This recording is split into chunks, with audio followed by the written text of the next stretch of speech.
नमस्कार, आप देख रहे हैं इंडिया टीवी। आपके साथ मैं हूं मीनाक्षी जोशी। वक्त हो गया है प्रहार का। बात होगी महाराष्ट्र की। सबसे पहले जहां पर मराठी और गैर मराठी का विवाद लगातार तूल पकड़ता जा रहा है। एक दुकानदार के मराठी ना बोलने पर एमएनएस कार्यकर्ताओं ने जो थप्पड़ मारा था उसके खिलाफ मुंबई में प्रोटेस्ट हुआ। अब इस मामले पर महाराष्ट्र के मंत्री नितेश राणे ने कड़ी प्रतिक्रिया दी।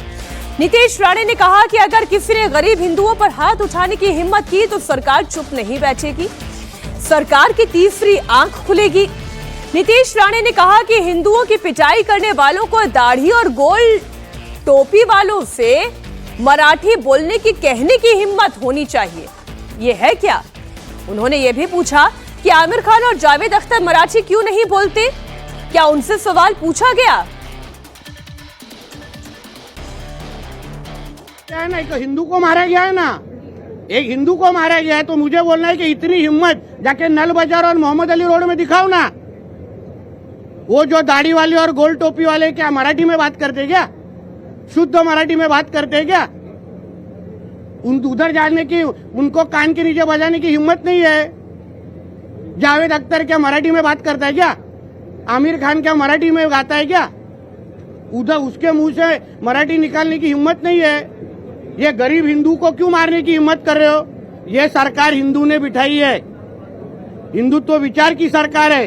इसलिए इस तरह की कोई भी अगर कोई हिम्मत करेगा तो हमारी सरकार भी तीसरी आंख खोलेगी। इतना मैं कहना चाहता हूँ।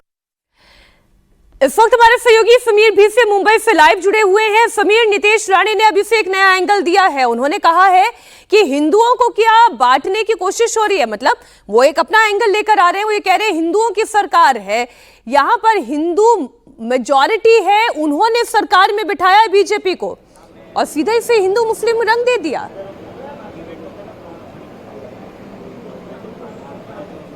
बिल्कुल, नितेश राणे ने कल साफ तौर पे चुनौती दी है विपक्ष को, खासकर यूबीटी शिवसेना यानी उद्धव बालासाहेब ठाकरे की शिवसेना और मनसे राज ठाकरे को चुनौती दी है कि आप जिस तरीके से मराठी के मुद्दे पर, मराठी भाषा के मुद्दे पर जिनको टारगेट कर रहे हैं वो हिंदू हैं, वो बिजनेस करते हैं, वो अपने कामों पर जाते हैं।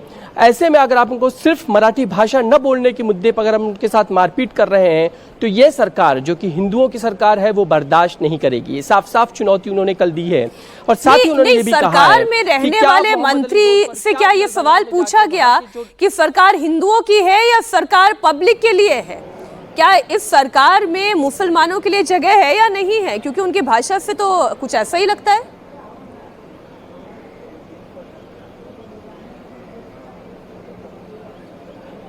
बिल्कुल मीनाक्षी, जिस तरीके से फिलहाल हिंदी और मराठी भाषा को लेकर जो विवाद है वो फिर कहीं ना कहीं मुस्लिम और हिंदू के एजेंडा पे आते हुए दिख रहा है, क्योंकि इन सभी इलाकों में, अगर जिन इलाकों की बात कर रहे हैं वहाँ पे मुस्लिम समाज बड़े पैमाने पर रहता है। वो हिंदी बोलते हैं, मराठी नहीं बोलते।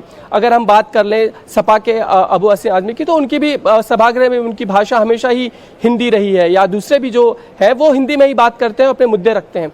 ऐसे में उनसे जब आप मराठी नहीं बुलवा सकते तो वो हिंदी भाषी से आप बार बार, वो हिंदुओं से आप मराठी बोलने का आग्रह क्यों कर रहे हैं? और सिर्फ आग्रह न करते हुए जिस तरह की मारपीट की जा रही है वो इस सरकार में किसी को भी बर्दाश्त नहीं है। और सरकार तीसरी आंख खोलेगी, यानी कि जो नियम है, जिस तरीके से आप बातें कर रहे हैं उसका पलटवार जो है सरकार भी कर सकती है। बहुत शुक्रिया समीर आपका इस पूरी जानकारी के लिए। और बवाल केवल भाषा पर नहीं हो रहा है, मुहर्रम से पहले मजहब पर भी घमासान छिड़ा हुआ है।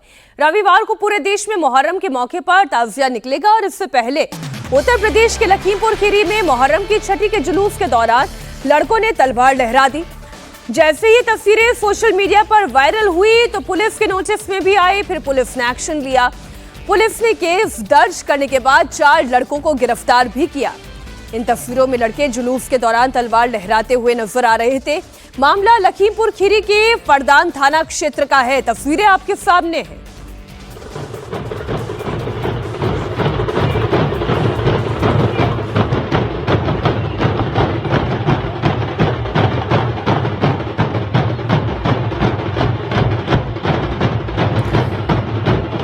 ये मुहर्रम की छठी का जुलूस है और इस जुलूस में ढोल नगाड़े तो है ही, झंडे भी लहरा रहे हैं। यहां तक कोई दिक्कत नहीं थी।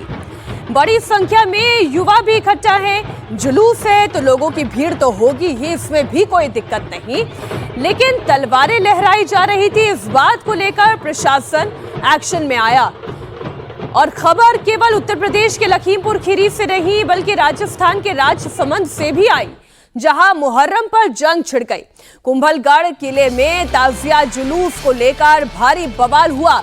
हिंदूवादी संगठनों ने यहां पर विरोध प्रदर्शन किया, मार्च निकाला, टायर जलाकर अपना विरोध जताया, प्रशासन के खिलाफ नारेबाजी की और पूरे इलाके में बंद का कॉल दिया। कुंभलगढ़ किला महाराणा प्रताप की जन्मस्थली है।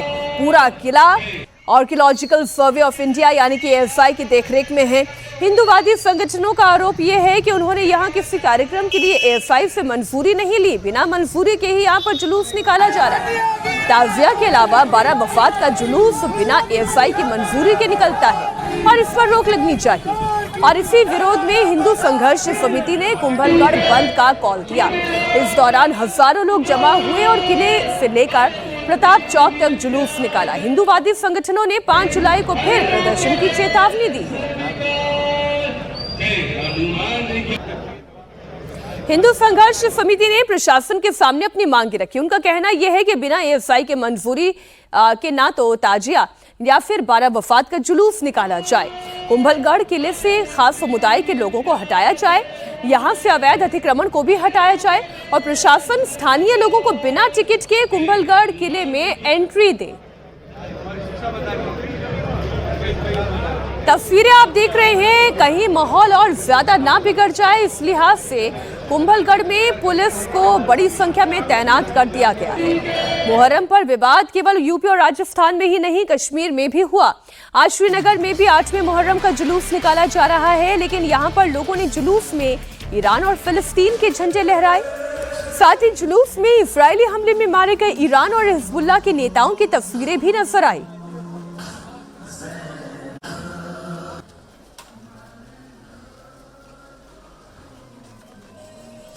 ये 2 तस्वीरें इस वक्त आप देख रहे हैं। ये जुलूस धार्मिक होना चाहिए था, लेकिन धार्मिक जुलूस सियासी हो जाता है जब नेताओं की तस्वीरें नजर आने लगती है।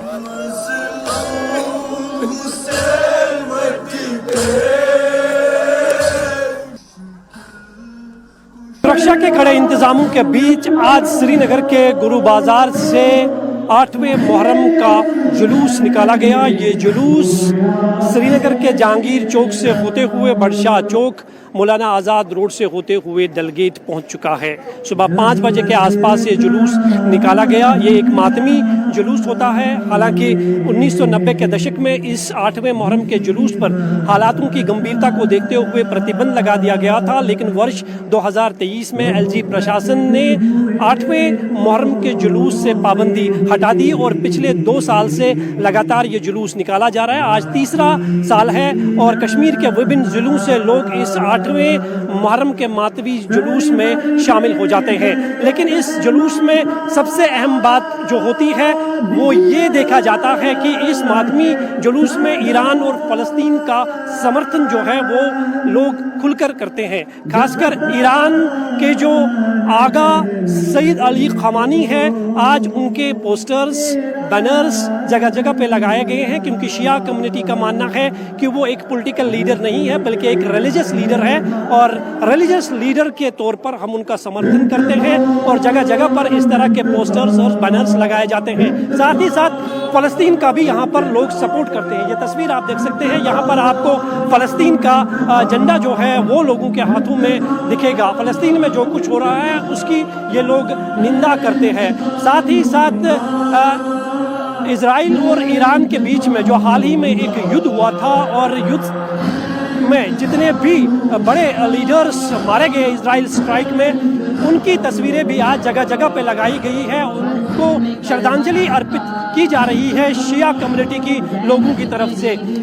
गाजा में जो हिजबुल्लाह के जो टॉप कमांडर्स थे उनकी तस्वीरें भी जो है साफ तौर पर यहाँ पर देखी जा सकती है कि किस तरह से शिया कम्युनिटी के लोग जो है ईरान और फ़लस्तीन का यहाँ पर समर्थन करते हैं। अक्सर जब भी ईरान में या फ़लस्तीन में किसी भी तरह की स्ट्राइक होती है, लोग मारे जाते हैं, तो शिया कम्युनिटी के लोग जो है वो सबसे पहले सड़कों पर आते हैं और उसका विरोध करते हैं। और हाल ही में ईरान और इजराइल के बीच में जो एक युद्ध हुआ था और उस युद्ध में जितने भी लोग मारे गए, आज उनकी तस्वीरें 8वें मुहर्रम के जुलूस में जगह जगह पे लगाए गए हैं।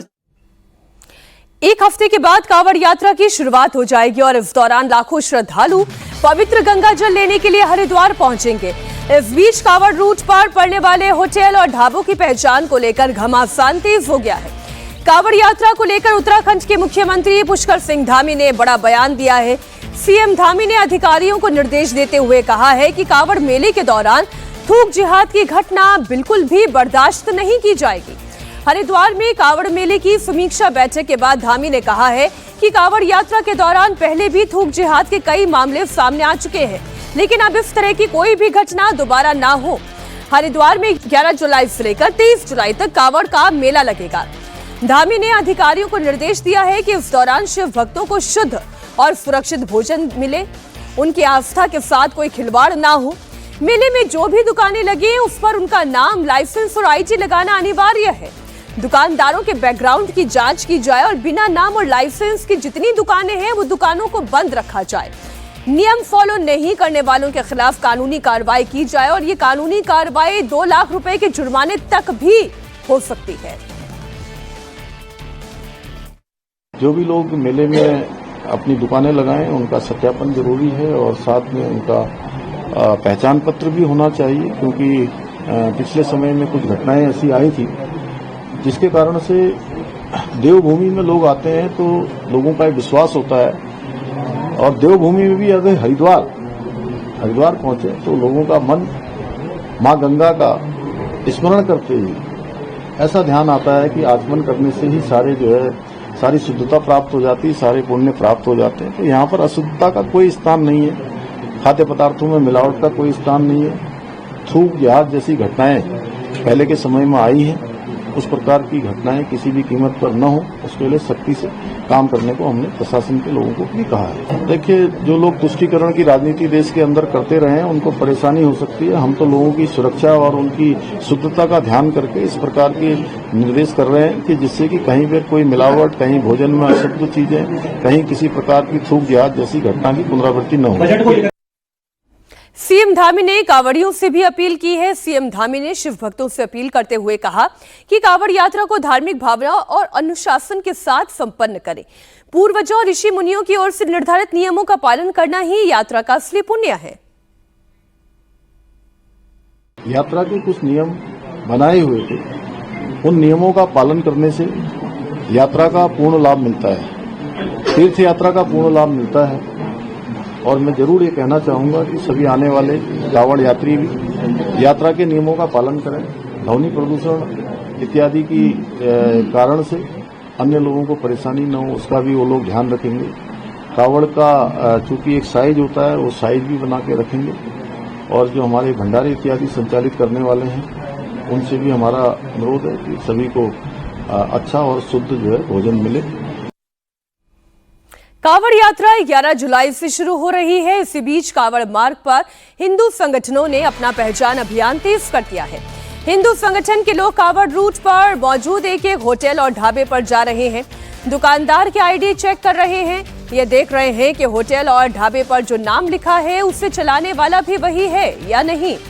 दरअसल पिछले दिनों मुजफ्फरनगर के पंडित जी वैष्णव ढाबे में काम करने वाला एक शख्स खुद का नाम गोपाल बता रहा था, लेकिन बाद में पता चला कि उसका नाम तो तजम्मुल है।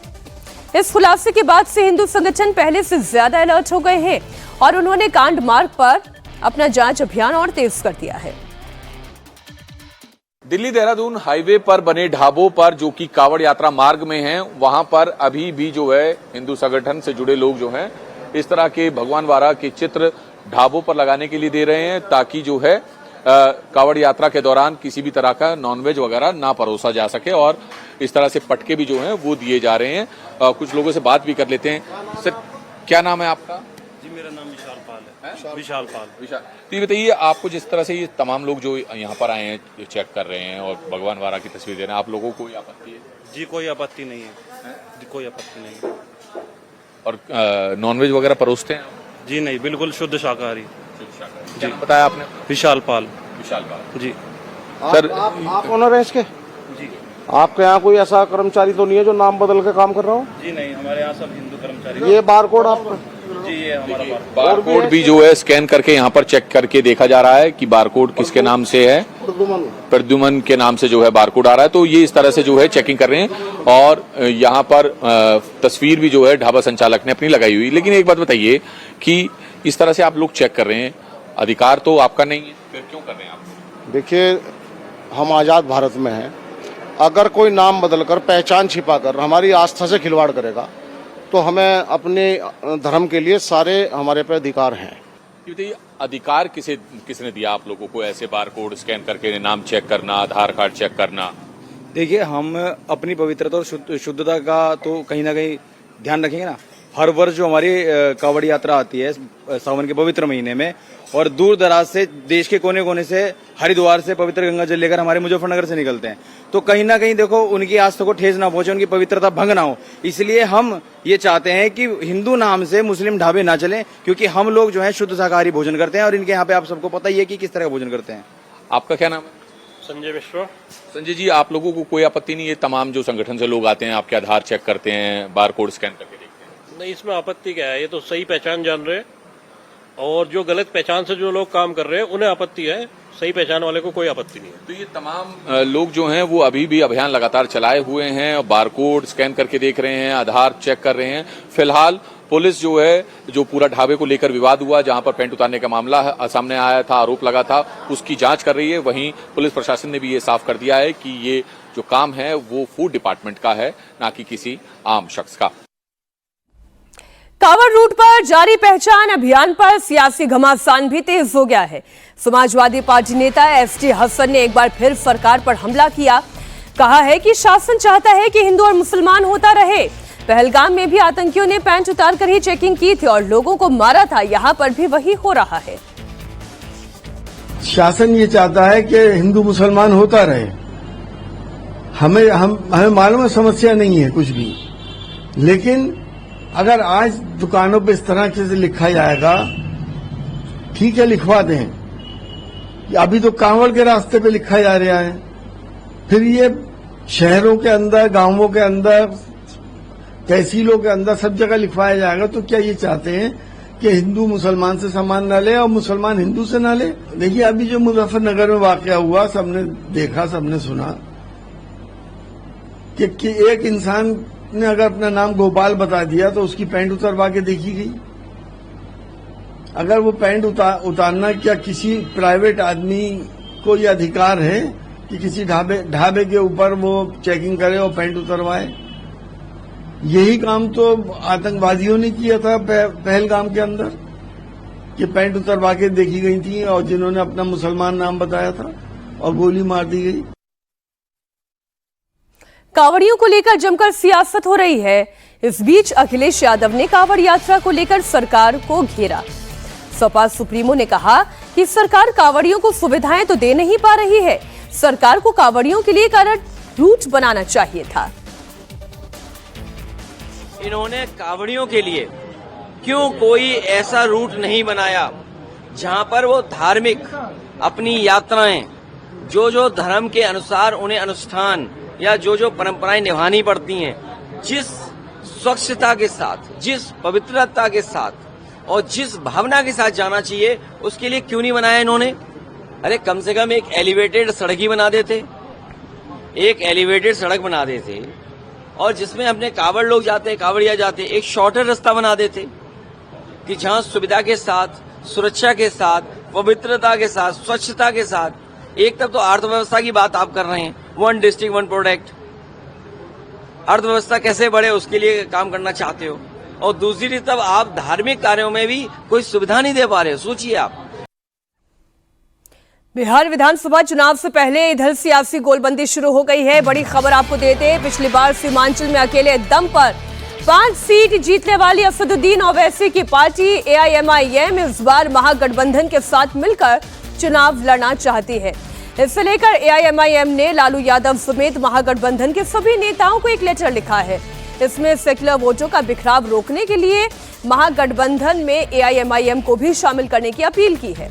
ओवैसी ने यह भी ऐलान किया कि उनकी पार्टी महागठबंधन में अपने लिए सीटें मांग रही है। अगर बात बन जाती है तो ठीक, और अगर नहीं बनती है तो फिर एआईएमआईएम पूरी ताकत के साथ चुनाव लड़ेगी। इधर आम आदमी पार्टी के संयोजक अरविंद केजरीवाल ने इंडिया अलायंस को झटका देते हुए बिहार की सभी 243 सीटों पर कैंडिडेट उतारने का ऐलान किया है। केजरीवाल की इस फैसले को तेजस्वी यादव के लिए झटका माना जा रहा है। तो आज पटना में आरजेडी और कांग्रेस की अलग अलग मीटिंग होने वाली है। इसमें बिहार विधानसभा चुनाव की तैयारियों पर मंथन होगा। लेकिन एआईएमआईएम की चिट्ठी ने बिहार की राजनीति में हलचल तो पैदा जरूर कर दी है। बिहार में महागठबंधन के नेताओं को एआईएमआईएम के बिहार अध्यक्ष ने लेटर लिखा। इसमें गठबंधन के लिए सेक्युलर वोटों को न बंटने देने का तर्क दिया गया। कहा यह गया कि अगर सेक्युलर वोटों में बंटवारा नहीं हुआ तो बिहार में महागठबंधन की सरकार बनना तय है। अख्तरुल इमान साहब ने आज राजद के राष्ट्रीय अध्यक्ष आदरणीय लालू जी को भी चिट्ठी लिखी, कांग्रेस के प्रदेश अध्यक्ष साहब को भी लिखी, दीपांकर भट्टाचार्य साहब को भी लिखी, सीपीआई के भी लिखी, मुकेश सैनी साहब को भी लिखी, सीपीएम को भी लिखी। सभी महागठबंधन के दलों को हमने लिखा है कि सेक्युलर वोटों का बिखराव नहीं होना चाहिए। सीमांचली में पूरे बिहार में भाजपा मुक्त माहौल है और भाजपा को हराना हमारा ही मकसद है, आपका ही मकसद है। बिहार चुनाव में एआईएमआईएम कैसा प्रदर्शन करती है, यह बिहार विधानसभा के नतीजों के लिहाज से बहुत अहम होने जा रहा है। पिछली बार ओवैसी की पार्टी ने सीमांचल इलाके में 5 सीटें जीतकर आरजेडी का पूरा गेम प्लान बिगाड़ दिया था। 2020 के चुनाव में महागठबंधन एनडीए से मामूली अंतर से पिछड़ गया था। पिछली बार ओवैसी की पार्टी ने बिहार में कुल 1.24% वोट जीते थे। इस बार भी ओवैसी बिहार में किंग मेकर बनना चाहते हैं, इसलिए महागठबंधन में शामिल होने की वो कोशिश कर रहे हैं। ओवैसी महागठबंधन में एंट्री चाहते हैं, लेकिन आरजेडी के रुख को देखकर तो ऐसा नहीं लगता कि उनकी ये मांग पूरी होने वाली है।